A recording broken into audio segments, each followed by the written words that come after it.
What is the worst mother-in-law story you ever heard? Well, for me, a woman tells this story. She said that when she first got out of high school, she fell in love with a local farm kid, and he with her, and they wanted to get married.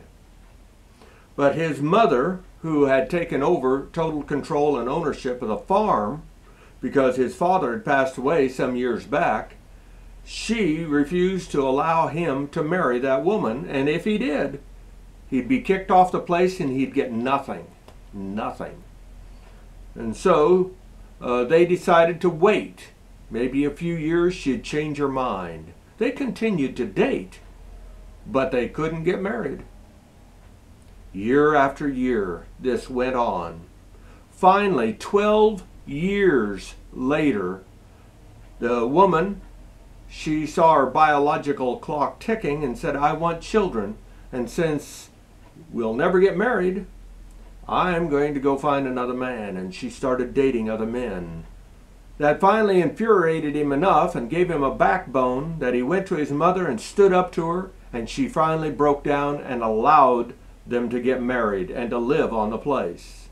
And so they bought a 14 by 70 trailer and moved it in next to the house where the mother lived. And things went reasonably well, except that the two women would never speak to each other. Never speak to each other. Yeah.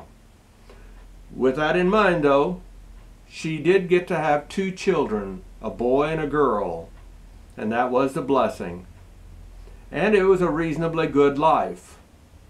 One day she was at the kitchen looking out the window toward the barn and the corrals, and her husband was out there working with some cattle, and she saw him just drop like a sack of potatoes, and she knew, for whatever reason, he was dead.